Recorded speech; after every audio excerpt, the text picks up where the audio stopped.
Pemirsa, adanya keluhan polusi suara akibat aktivitas anak-anak di sebuah PAUD di Jalan Gatot Subroto 1, Tonje, Denpasar, dan masalah parkir menjadi sorotan warga dibantah pemilik PAUD. Menurutnya, aktivitas anak-anak diatur sedemikian rupa agar tidak menimbulkan keresahan bagi warga. Beritakan bahwa salah satu warga perumahan tersebut mengeluhkan polusi suara akibat aktivitas anak-anak di PAUD Cening Bagus serta terapi anak autis. Selain itu, masalah parkir di sekitar lokasi juga menjadi sorotan. Terkait hal itu, pihak Yayasan Bagus Widya Jendra menjelaskan aktivitas PAUD dan terapi anak autis telah diatur sedemikian rupa agar tidak menimbulkan keresahan bagi warga perumahan Jalan Gatot Subroto 1, Tonje, Kecamatan Denpasar Utara itu.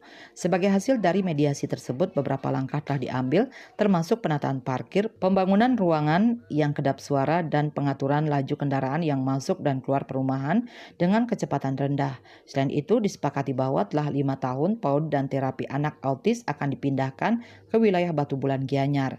Dulu kesepakatannya sudah jelas, sudah diketikkan karena tidak ada yang lain, hanya di keributan dan juga di posisi parkir, menganggap bahwa kami mengganggu lingkungan di sini.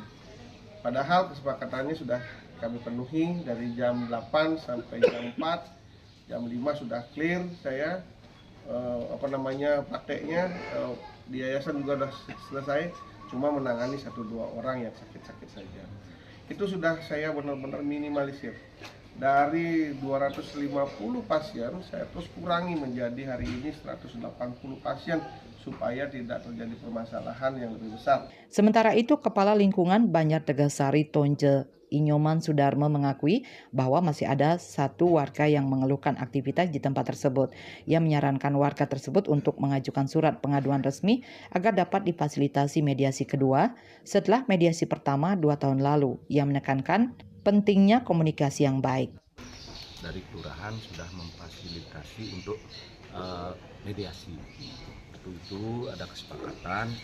Itu awalnya kan masalah parkir dan polusi suara, itu yang awalnya.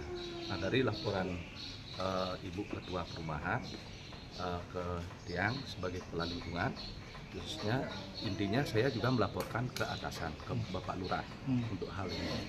Ya, disitulah dari kelurahan mengundang dari warga, perwakilan warga, karena kami ada pokja juga di perumahan ini, diundang juga. Nah, itu dari Bapak Lurah yang mediasi. Waktu itu kesepakatannya sudah masalah parkir akan diatur seperti apa di tata rapi. Nah, untuk polusi suara itu diupayakan dibikin ruang kedap suara, sudah itu dijalankan. Raiswantara, Bali TV.